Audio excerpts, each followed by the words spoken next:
So this is day one of the Markha Valley trek. I've just taken a minibus ride from Leh to Chilling Bridge, which is where the trek begins. And my plan over the next 4 days is to walk from kind of village to village and over some high passes along the way. So first couple of days are relatively flat going, won't climb too much in the way of elevation. At the moment at about 3,000 meters, and the plan today I think is to reach at least to the village called Stara, which is about 20 kilometers away, and fairly moderate elevation gain along the way. Should just gain a few hundred meters today, which will be a nice kind of warm up for the days to come. So the first kind of section, I think I'll be following a little road for a while, then it'll turn to a track. Navigation is quite easy. As you can see, the river down here, you're pretty much following this for the majority of the trail. And I've got my water filter with me, so in a worst case scenario can always get some water from there. Yeah, so we'll crack on now and get on our way. So as you can see, in order to construct roads around these parts, they effectively need to dig into the mountain in order to make the space for the road. Because of that, during the winter months when there's a lot of snow here, it's very much prone to landslides coming down these slopes and blocking the roads. So it wouldn't surprise me if the villages that I'm going to be passing over the coming days will be more or less inaccessible during the winter months because of that. The landscape in Ladakh in general is very interesting because for the most part it appears incredibly barren and not much in the way of sign of life. But then within the valleys you get these pockets of greenery where it is quite lush and there's a lot of things growing. So you can see up ahead there are quite a lot of trees. And I don't really know what the reason for that is. It just must be the way that those specific little pockets are getting a water supply, perhaps coming down from the mountains. Not really sure, but that's been the case throughout Ladakh when I've been exploring different valleys. So that's been a few kilometers in, just stopping for a little drink. Quite warm today. Temperatures here are comparable to probably a perfect day of Scottish summer, reaching about 20 degrees daytime. But the sun is pretty damn strong, so the hat, sunglasses, a lot of sun cream and drinking a lot of water is pretty essential. And you can see there's not really much in the way of cloud cover at all. So yeah, just kind of taking the opportunity to grab a little bit of shade at the moment, and then we'll continue a few kilometers onwards to the first village.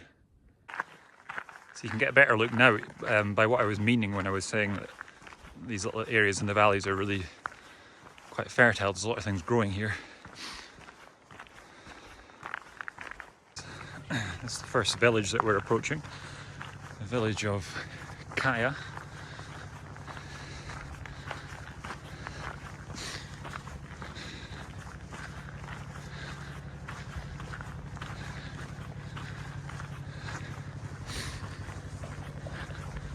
So there's some construction work going on here.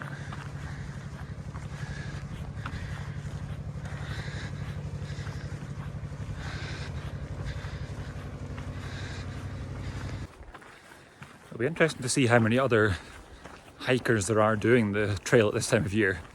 Certainly from researching beforehand, the main hiking season is July and August. Things are getting a bit quieter early September, and then very much quieting down by the end of September. That's kind of approaching the end of the season, really. And looking at some of the tour agencies, I think the last week that a lot of those run tours through the Markha is the very final week in September. So I think, yeah, it will be pretty quiet. Haven't encountered anyone so far. But maybe there'll be other hikers at the upcoming villages. But as for now, quite enjoying the peace and quiet.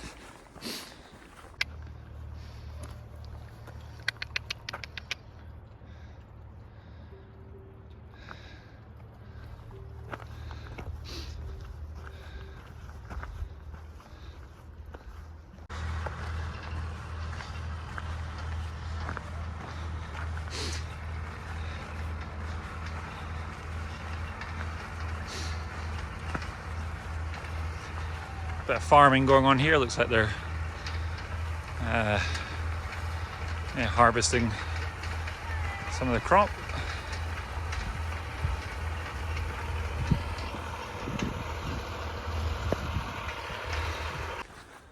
So I just got speaking to a group of tour guides.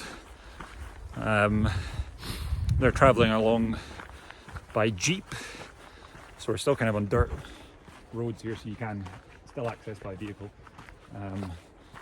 They're travelling to the village of Markha, which is about halfway along the trail, and there's a group of tourists, or as they describe them, elderly tourists, who will be coming along later by car also, and they'll start the trail in Markha.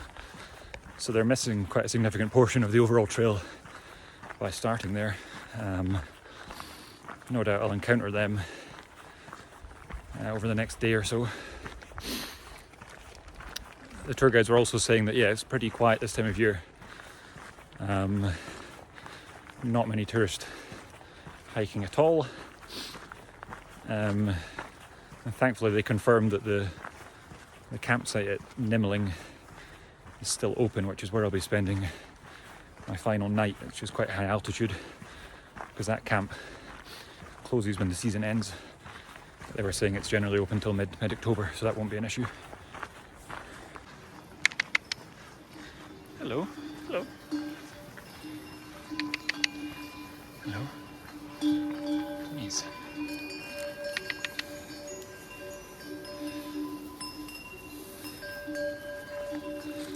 So making pretty good progress. Just coming up to the next little village of Skew, or Skyu, however you pronounce. So taking the opportunity to have a little pause now and grab something to eat. Came across this little store restaurant area where you can kind of buy some supplies. So I've got some instant noodles, some crisps, and just waiting for a cup of chai to go with that. So yeah, take a little pause here, then I'll continue onwards. The village that I'm intending to reach is about another 10 or so kilometers from here. It's still pretty early, only I think 11 o'clock, so we'll see. I'll get to that village, see how I feel, potentially go further today. We'll make that decision down the line. Feeling nice and energized after that little snack break, and I was able to get some drinking water as well, which is good. I don't think it's going to be an issue accessing water along the way. Should be able to get plenty in all of the villages, or indeed from the river if needed. I presume that the water that they're drinking water that they're giving out of the villages has at least been boiled to help kill bacteria, and I'm using a water filter on top of that, so yeah, shouldn't be any issues with the water or me getting sick from drinking it. I could buy bottles of mineral water along the way, but that's a bit of a waste and they don't really have infrastructure here to recycle. So if you're using plastic bottles, it's just going to become garbage. So feeling pretty good. About 10k or so into the hike now. Gained about 300 meters of altitude. Started at 3,100 and now we're up to almost 3,400. I honestly feel pretty good walking around at that height. Going a little bit slower than I ordinarily would if I was hiking elsewhere, but still going at a pretty decent pace. By no means am I having to slow down significantly. And I think a big part of that is because I really took the acclimatization quite seriously. When I arrived in Leh, flying in from Delhi, that's quite a big jump up in altitude. So I really took it easy the first few days when I was exploring Leh and just doing some very small hikes up to the likes of the palace and the castle there.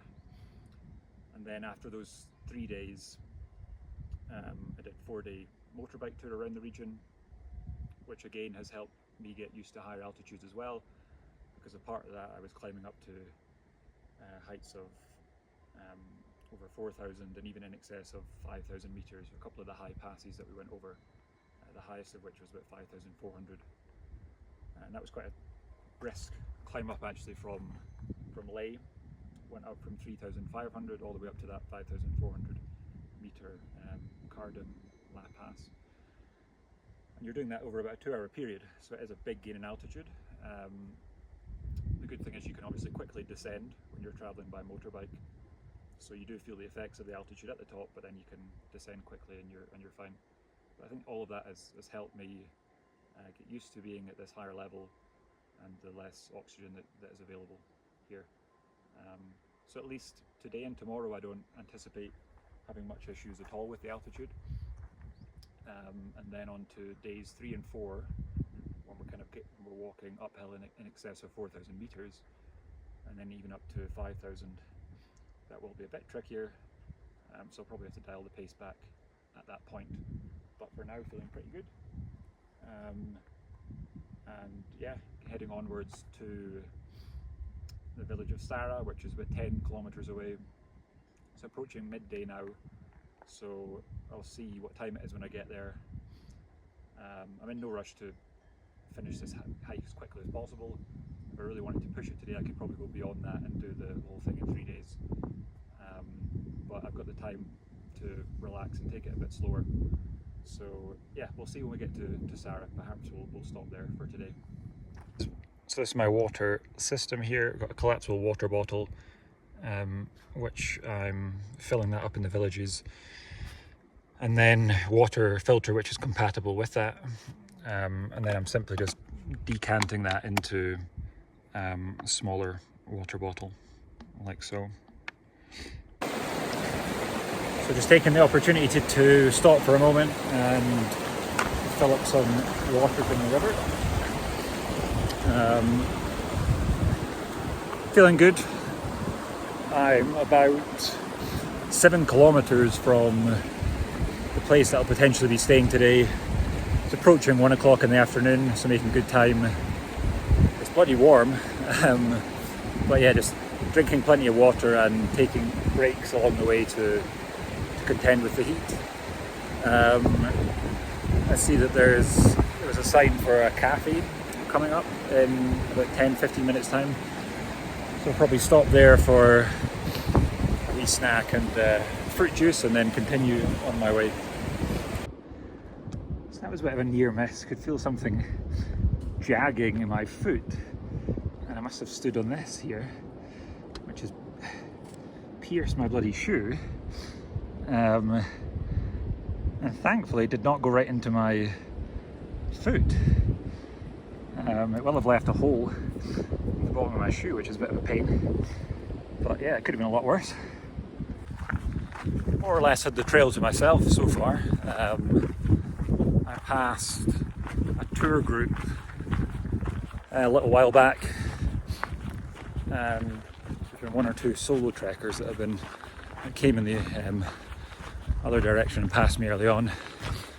Other than that, there's been a few jeeps passing me. We're still on this dirt road here, and I don't know if they're full with local people or indeed hikers that are travelling further along before they actually start walking. But yeah, still enjoying the peace and quiet. I don't envisage that I'll have any difficulty finding a homestay when I reach the villages. Maybe that's more of a challenge in July and August if there's more people on the trail finding a place to stay, but it's certainly not going to be an issue for me in late September.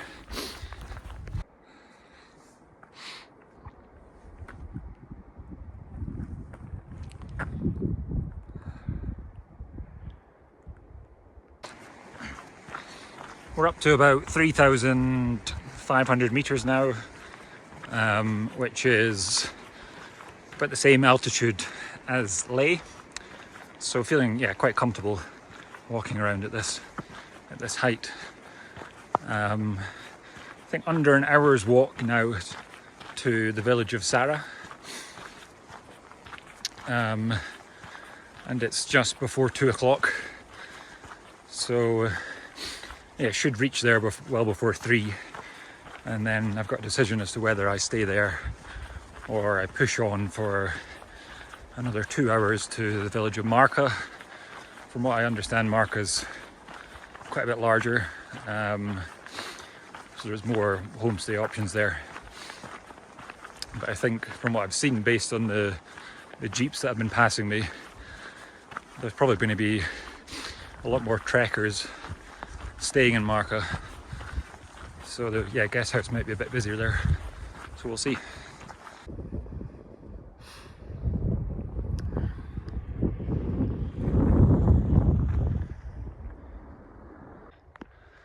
This is quite a nice little section, some good views.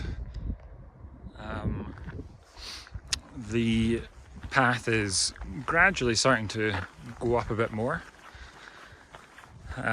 But still feeling pretty manageable, not really getting too out of breath with this level of incline. Should be approaching the village of Sara within the next 20-30 minutes or so. So I'll at least stop there, see what the crack is, and then decide whether that'll do me for today or whether I continue on a bit more.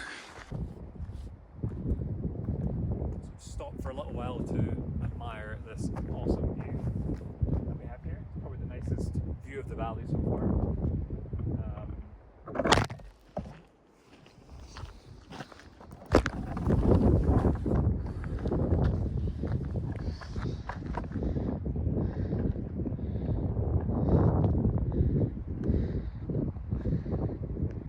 Okay, going to stop using the tripod here. It's quite windy and out of fear of destroying my phone, as I almost did there. So as I was saying, the village of Sara is just about another mile maybe at the most along the path from here. It'll be about 3 o'clock by the time I get there, and I think that's enough distance for today. Intending to stay there overnight rather than push on to Markha, which is like another 2 hours of hiking. I feel I could do that if I really needed to, but as I pointed out earlier, I'm in absolutely no rush whatsoever. So I'm going to allow myself the full 4 days to enjoy the experience, and just enjoy this unique opportunity to be here and explore this great place. So I've arrived to Sara and got checked into the homestay that I'm going to be staying at this evening. It's a really nice place, actually, very nice facilities they have here. I seem to be the only trekker that's here at the moment. So got this room entirely to myself. Seems to have electricity as well, which is good. Extra blankets there if I need them overnight. There seems to be 2 homestays here in Sara. The river's just down there, and then I think that's the toilet outside. There's another room next door which has more beds, and perhaps other trekkers will arrive later today and stay here as well. And then a little area here to relax. So my host, she seems really lovely and accommodating, is just a way to make me a nice cup of chai. So I'm gonna have a little seat here and enjoy that and relax for the next little while. Peace. So I've just been given a little pot of chai here and some nice looking biscuits to try as well.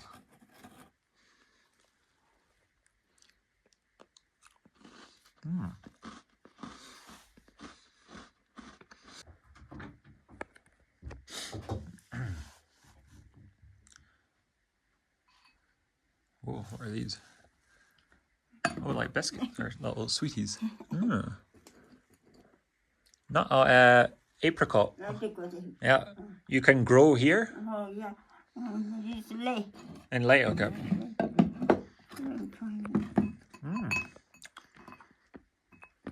Very good. Yeah. You've living here your whole life, Sarah. Sarah, yeah. Always living, Sarah. Sarah. Yeah. Yeah. Married. Husband. Husband. Husband. Taking. Working. Nimaling. Nimaling. House. Okay. Taking. Cool. Nimaling. Okay. Children Children late. Pass. More Pass children. jobs in late. Working. Yeah. This Oh yeah, up there. That's children. this. Very nice home you have here. Beautiful.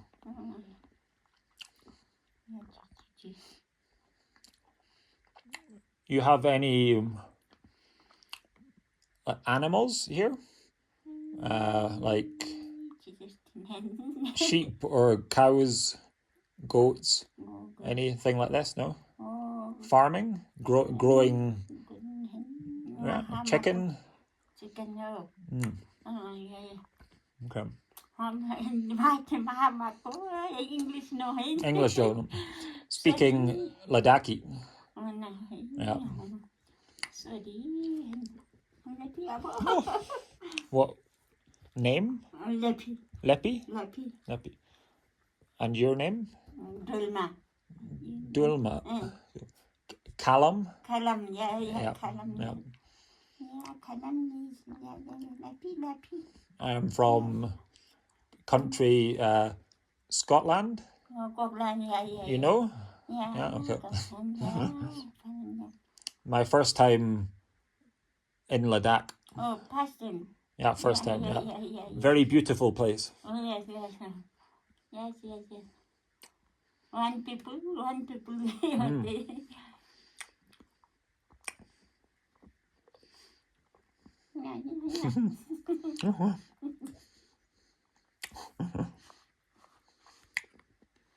So just doing a bit more exploring of the homestay and the surrounding area. So that building there, that's the one that I'm staying in. And I believe one next door is where the host stays. And then down here, outside, we've got what I presume to be a little kind of washing area.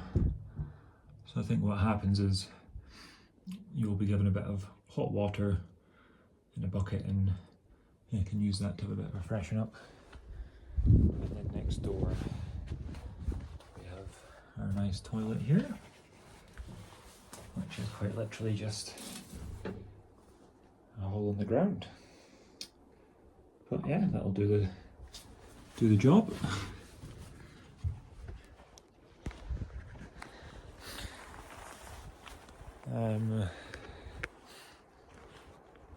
So it is, quite literally just the two homestays really that seem to make up this little village of Sarah. There's one or two buildings along here. I think that's the other homestay over there. So yeah, quite a little quiet spot, but it's nice. So I was just saying, we've got our little generator here outside. What I presume will happen is that'll get fired up later today, and yeah, we'll have electricity for a portion of the day. I mean, I've got two pretty heavy duty power banks with me, so to be honest, I don't really need access to electricity, but yeah, it would be nice to get some light, I guess, in the evening. Feeling nice and fresh after a little wash and got some clean gear on. Just relaxing at the moment before dinner will be served, and doing my best to get a lot of fluids down now. Generally, that's one of the best strategies to avoid having complications with altitude, is to go above and beyond and really chug down a lot of fluids, more so than you ordinarily would. So I'm quite literally drinking probably 5-6 litres of water daily as a result of that, and also having 1 or 2 of these with my drinks as well. So it's like a little hydration tablet that I brought with me here, full of electrolytes and whatnot, and that's, yeah, it's been serving me quite well so far. So dinner is served, at least the first part of it.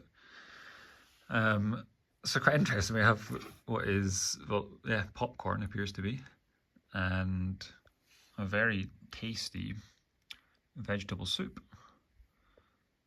which is going down a treat. I've mostly been following actually kind of vegetarian diet since I have been in Ladakh, to avoid having issues with my stomach. And thankfully there are some great veggie options when it comes to Indian food in general, and that's very much true for this region in the far north of India, where the cuisine is more influenced by Tibetan culture, so the dishes are quite different than what you would normally associate with India. A lot of kind of soups or stews with noodles, that kind of thing, rather than curries. So we're on to the main course now, and yeah, this is quite something. An absolutely insane amount of food for one person. Even for a guy like me that's got a big appetite, it's going to be a mission to get through all of this, but I will do my best. Tastes very good. I'm not entirely sure what these little pieces are. I was trying to ask her if it was a bean or some kind of grain or something, but not entirely sure. But yeah, the dish is effectively comprised of those and a bunch of different vegetables and a nice sauce, and we've got some chili and whatnot to add to that as well. So I'm going to get stuck in and see how much I can work my way through. So after 3 enormous platefuls of that delicious meal, I had to admit defeat, despite Dulma's best efforts for me to have a bit more. And then after that, I had some dessert of fruit and another pot of tea, but this time we're on the cinnamon tea. And then I had a lovely conversation with my host, Dulma. Yeah, she's very, very adorable. It's like being at your granny's house, really. It's amazing what you can actually communicate with someone despite not sharing the same language as well. I mean, I don't speak a lick of Ladakhi, and her English is very basic, but we were able to talk about various things and share a few things about each of our families. And she was telling me how has been running this homestay for the last 9 or so years, her husband lives elsewhere and works there, and about her 5 children that live in different areas through Ladakh, and our grandchildren as well. So it was, yeah, a pleasure and a real privilege to share that with her, and it's been a great homestay to kick off the Markha Valley trek. Hopefully I'm as well looked after over the upcoming nights. Good morning. So we're on to day 2, and it's looking like another glorious day here in the Markha Valley. As you can see, not a cloud in the sky. It's about 7 o'clock in the morning at the moment. I'd estimate it's maybe 8 or so degrees outside, but that will quickly warm up once the sun gets high enough, and I think we'll have pretty similar conditions to yesterday. So Dolma has just brought me my breakfast. So I've got some nice looking homemade bread, which is nice and warm. And I've got a good supply of that, as you can see, a fair amount of bread in there. And of course, to accompany that, we've got the milk tea and then various spreads to have with the bread. So yeah, gonna get some food down, energize myself for the hike today, and then I'll get packed up and set off. And we're on the trail for day 2 of the Markha Valley trek. So the plan today is going from the village of Sarah, where I stayed last night at that fantastic homestay, and walking 20 kilometers to the village of Harker, I think it's called. I think it'll be relatively similar walking to yesterday, so a slight incline but very gradual, and yeah, gaining a few hundred meters over the course of the day. So I think Harker's at about 4,000 meters altitude, and setting off at about 8:30 in the morning, so quite a lot earlier than I set off yesterday. So I'll have loads of time to cover that distance. There's be a few villages that I'll pass along the way, the largest of which is the village of Markha itself, which my host Dolma was telling me a bit about last night. So there's a lot of homestays there. People tend to stay there along the route, although I will not be doing that. Also has a school and a monastery as well, from what I could see looking at the map on All Trails. So yeah, looking forward to seeing what today has to offer. There's actually a few more hikers on the trail today, so there was a tour group staying at the other village in Sarah, so they were just about to set off when I did, and there's a few people in front of me. So yeah, I think I'll probably encounter a few more people along the trail today, which will be nice. So yeah, let's crack on and get going. River, name? Name is Zampa. Zampa, okay. Zampa. Zampa. Does river get very big sometimes and overflow? Flooding? I think that's I wonder if the water high block road. Okay.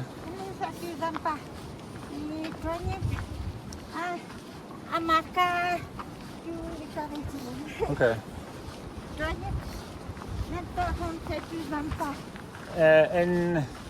In winter, does the river freeze? Ice? Icy? Snow? Stop river water flowing? No? Or rivers still go in winter?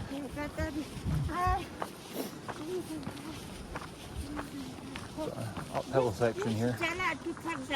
Okay.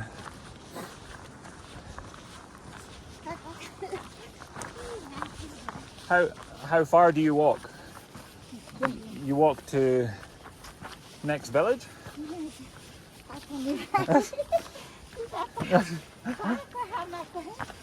You're a very fast walker. Yeah, keeping up with me. I guess you're used to walking here every day. So I just passed French couple with their guide that they're hiking with. It seems they're following a similar schedule to me, so they stayed in Sarah also last night, but at the other homestay. They're bound for Hanker today, as am I, and beyond that Nimmeling and back to Leh on day 4. So it shows you that if you're in decent shape and got a bit of experience hiking, it's quite manageable to do this in 4 days. Whereas the recommendation in a lot of the guides is to do it over 5 days. I feel if you do that, you'd be having a couple of very short days. So if you're well acclimatized and in decent shape, I think 4 days is quite manageable. I'm anticipating that there'll be a few water crossings today. So I've had one already, which was very easy going. And hopefully the others are like that as well. Because from looking at videos before coming here, it looked like in parts some people were having to cross fairly fast moving sections of river. Although maybe it's less likely I'll encounter that given the time of year. But yeah, we'll see what the upcoming kilometres present.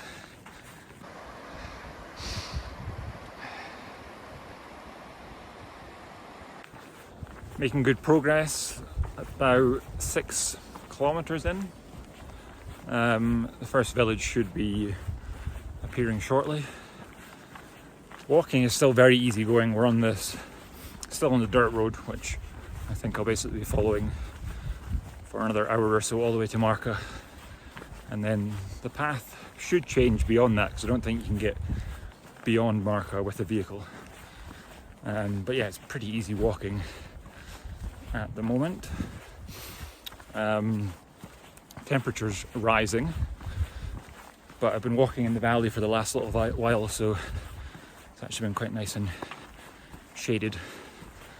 I'll see what's going on in this village and probably take a little stop, get a drink, have a snack, and then push on to Markha, where I will likely stop for a little while longer and explore there. I think there's probably a few things to see in that village. But yeah, making very good time and good start to the day so far. Passed a few campsites over the course of yesterday and this morning. I don't really know why someone would want to bring a tent, sleeping bag, etc. for this specific trail. Fair enough, if you were going a bit off-piste and away from homestays, then obviously there would be a need to carry camping gear. But if you're just doing the Markha trail, there's so many of these amazing homestays along the way, and they're very good value. And more importantly, you get it's amazing to interact with the local people, staying in their house and getting an insight into how they live their lives. And you would miss out on all of that if you were camping.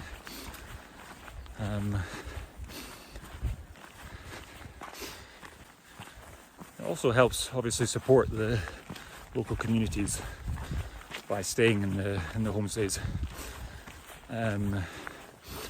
And the larger villages along the way, where there's many homestays like Hanker, Markha, from what I understand, they kind of take turns and rotate who will host the tourists coming through, so that all the families get an equal share, or an equal opportunity rather, to benefit from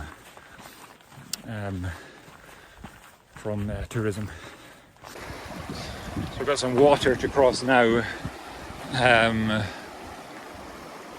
It doesn't look too bad. It's, I guess, relatively fast flowing in parts, but doesn't seem too deep. was trying to look for a way across without having to take my shoes off, but it doesn't seem that's possible, so I'm going to try and keep the feet or the shoes dry at least for now and go barefoot across here. Managed to make it across unscathed. It was fairly fast flowing actually in a couple of parts, so having to wrestle against the current, but nothing too extreme. Though you wouldn't want to be doing that when the water is any deeper. It was bloody cold as well, refreshing for the feet. Now annoyingly I can see now that I'm across the river, I can see what looks like a bridge there in the distance. So if I'd known that, I probably could have got across there without having to take the shoes and socks off. So we'll see, there's probably going to be more water crossings along the way. Because it's nice and sunny as well, even if you were to get your feet wet, shoes would dry out pretty quickly, so that wouldn't be the end of the world. So it's the first real incline I've had. It's coming up to the monastery in Markha, which is a bit of a climb. So yeah, I can certainly feel breathing a bit more difficult coming up here. But I think we're almost at the top. I'm going to have a break up there, I think. Well, is there a break? I've basically reached Markha already in 2 hours. It's well before midday. And that's like half of the distance I'd kind of intended to do today. So yeah, I got loads of time. A lengthy rest here. So I found a nice little spot just to take a break and get a drink of water. So the valley in that direction, that's where I came from. And you can see this is the settlement of Markha that I'm showing at the moment. So it's quite a sprawling little village. Various homestays dotted around. And in a little while I'll continue on in that direction. Onwards to Umaling, I think is the next village. Which I think will just be a few kilometres from here. So I believe Hankar's another 10k. Still coping well with the altitude, gradually climbing up. We must be about 3,700 metres or thereabouts at the moment, I would imagine. So yeah, everything's going well. Just stopping now for a drink and a snack, and then we will fire on to Umaling. So this is me now just departing the village of Markha.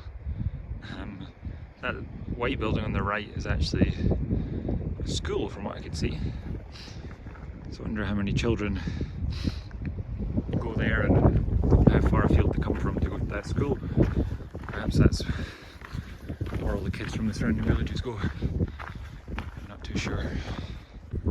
Navigation so far has been incredibly straightforward. We're still following this dirt road and have been doing so from the get-go. So I barely need my GPS at all. So yeah, it's a lot easier to navigate than other trails that I've done in the past. The worst of which was the Lycian Way along the coast in Turkey. Got lost on that one many a time. But this, so far at least, would be quite challenging to get yourself lost. And if you're unsure, I suppose the other thing to look for is these animal droppings, because there's lots of horses which you see transporting supplies between villages, so that indicates that you're on the right path. So here's another stream crossing, but fortunately I've managed to find this little bridge that I can go over, assuming it holds my weight and I don't fall in. Looks a bit dodgy, I have to say.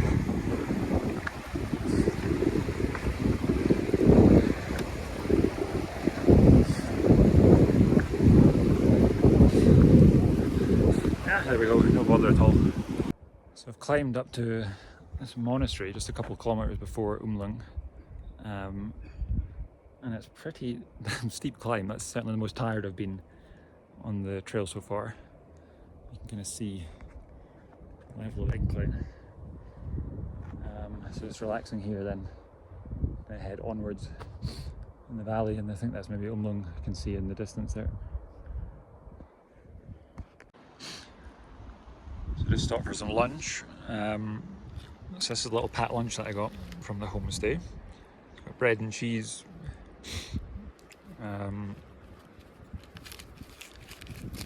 juice, boiled egg, Kit Kat, and a potato. So I'm just on the outskirts of the village of Umlung now, which is the last village before reaching my destination for today of Hankar, which is another 7 kilometers away. So I stopped here to have my packed lunch, feeling a bit more energized after finishing that off and drinking quite a lot of water as well.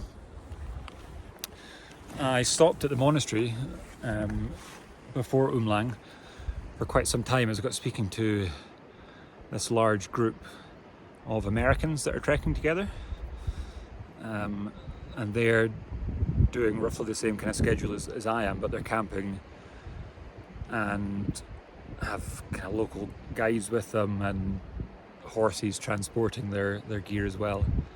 But it was quite nice talking to them. A few of them are in their mid-70s, so quite impressed that they're still out here travelling and trekking at that age.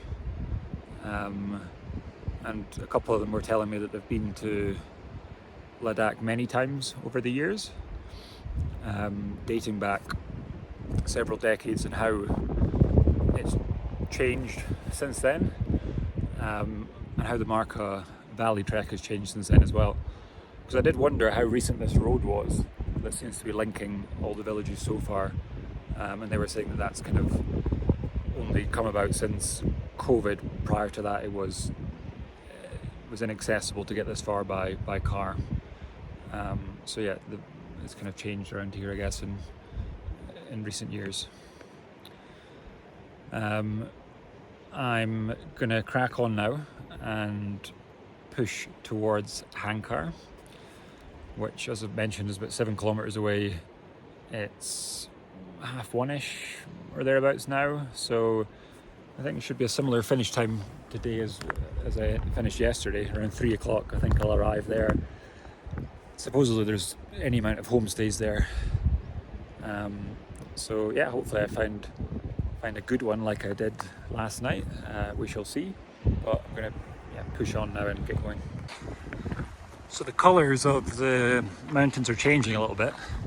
Up ahead look a lot darker, and you can see that snow-capped peak in the distance, which I believe is called Kang Yat, and that's just over 6,000 meters in altitude. So somewhere in the distance along there is where I will start to climb out of the valley tomorrow to head up to Nimling, and then I'll go over a high pass before descending back down. Although the highest point that I'll ascend to is certainly not going to be 6,000 meters. I think it's about 5,200. Although from what I've read, that 6,000 meter peak that you can see ahead is relatively easy as far as mountains of that height go. It's meant to be relatively untechnical. I think you can get most of the way up, and then you need to put crampons on for the final stage. So I had toyed with the idea of maybe trying that if I got to Nimling and felt quite good, because you can do a kind of out and back hike from Nimling up to that peak. But yeah, I think in hindsight 5,200 meters will be sufficient for me. So I've got probably about 5 kilometers to go, or less than that, until Hankar. Today has definitely been a bit tougher going than yesterday. I wouldn't necessarily say that's due to the altitude, but more so the heat. It's just been probably warmer. Well, I feel it definitely was warmer today than yesterday. There's been minimal shade. And there were a couple of very steep climbs that I've done up to 2 monasteries. So that's probably taken a bit out of me as well. But yeah, just on the home stretch now, the head down and plough on, and then I'll be able to rest for the rest of the day. About 4k to go until we reach Hankar, today's destination. Feeling pretty good now, actually, a lot better than I was an hour ago. I think I waited a bit too long to stop to eat something. Definitely flagging a little bit by the time I stopped for lunch. But now that I've got that food down, and I can feel my energy levels have lifted. So hopefully that's a nice comfortable final few kilometres, and then we'll have to source a good looking homestay upon arrival. I think there's a few from what I've heard. Not really sure how many trekkers are ahead of me, or if I'll be one of the first to arrive. But we'll see. I think I'll be fortunate if I'm able to get an entire homestay to myself like I did last night, because most people do tend to stay in Hankar, whereas not everyone stays in Sara, where I stayed last night. So yeah, we'll get there and we'll find out. So I reached the little village of Hankar about an hour ago, just relaxing now and replenishing my fluids because it's been incredibly hot today, so feeling a bit dehydrated. That seems like a nice little homestay. My room is just in here, and then we've got the kind of washroom, toilet over there, and the family there that I'm staying with are out at the moment doing a harvesting by the looks of it.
Hello.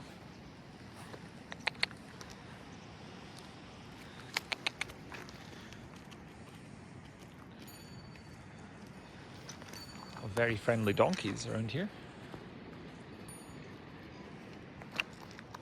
Hello. Hello.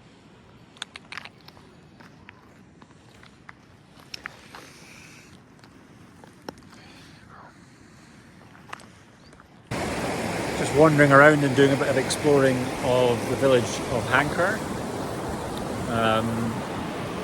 So the homestay that I have ended up taking was the first one that you encounter when you enter the village. So that's just over there. And I did wonder if doing that would mean that it would be quite busy, because I suppose people that are passing through after a long day trekking, they're ultimately just going to try the first homestay that they come across. So when I arrived, there was just me and one other guy that were checked in at that point. And the setup there is kind of 2 rooms with 4 mattresses on the floor in each. And so for the next couple of hours, no one else appeared. And not too long ago, there's a group of French chaps that have appeared with their tour guide. So they're staying here also. So yeah, I think both the rooms are full now. So hopefully don't have to put up with any snorers overnight. They seem like a nice bunch though. Was having a a little chat with them before coming out to explore. And they're in Ladakh for quite some time actually, doing a lot of trekking. So they're using the Markha Valley trek as kind of a warm-up to doing other multi-day treks in remoter areas of Ladakh at even higher altitude, which they'll camp when they're doing that. So yeah, going to head along back to the homestay now, and we should be serving dinner in a moment. So yeah, it's not quite as cushy a setup as I had last night, but it will do the job. And then the plan for tomorrow, so that tomorrow will be when we start to really climb altitude. At the moment we're around 4,000 meters. The next place to potentially stay would be Nimaling, which is at 4,800 meters. Distance wise between those two places it's only about 12 kilometers, so that would be a shorter day than the past 2 days for me, but it's more altitude gained. And then beyond that, from Nimaling up to the high pass, which is about 5,200 meters, so that's 400 meter gain from Nimaling to get up there, and then from there it's all downhill to Chogdo, which is where I'll be getting picked up. So I think it's also about 12k from Nimaling to Chogdo. So yeah, we'll see how tomorrow goes. My plan is to at least reach Nimaling, see how I manage with the gain in altitude.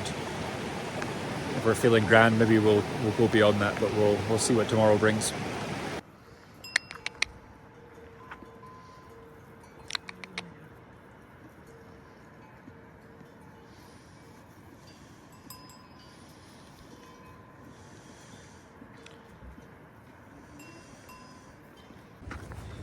Right, this is day 3 where things start to get interesting. So I'm just leaving the village of Hankar at about 4,000 meters altitude rather. I had a terrible sleep last night.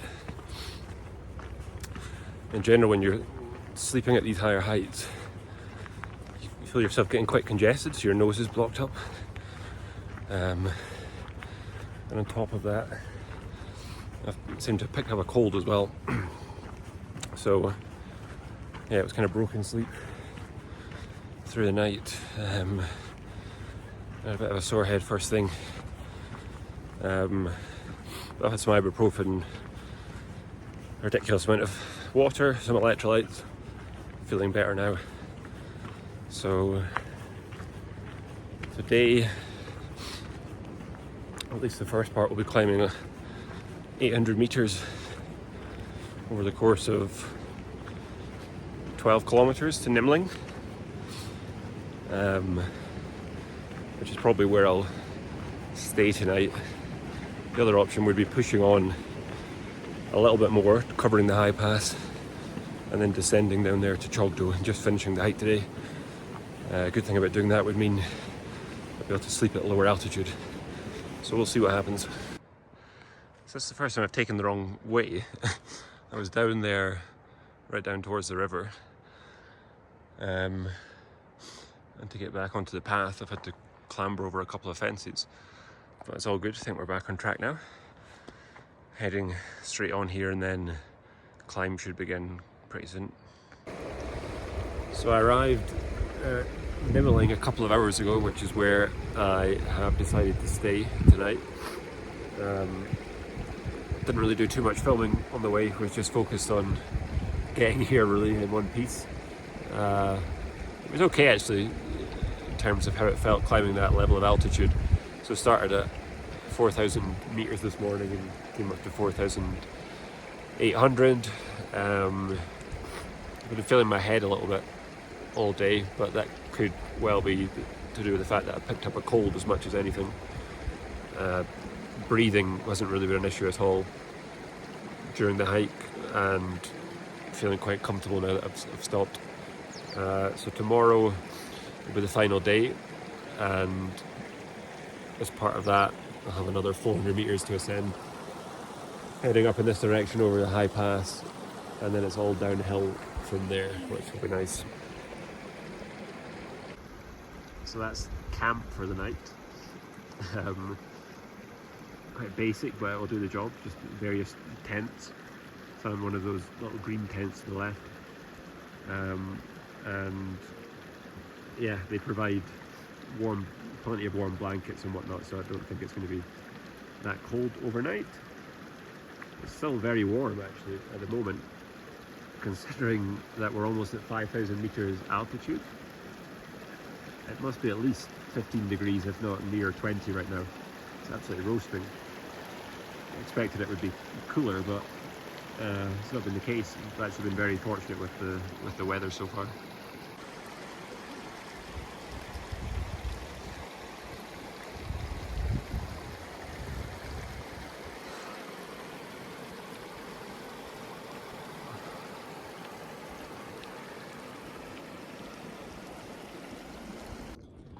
This is my sleeping quarters for the evening. A quite spacious two-person tent, which I have all to myself. Just chilling at the moment before dinner, which should be in the next hour or so. So we set off this morning from Nimling, and I climbed up to the high pass, which I think I can see now, just a few steps away, at 5,260 meters. And that's been bloody hard, I'll tell you. Yeah, walking at this level and altitude is very humbling. Just don't have the same power or speed that you would at lower heights. And to be honest, it just feels like you're walking some kind of illness. Feel lethargic, and in my case I've got a sore head, but the end is in sight.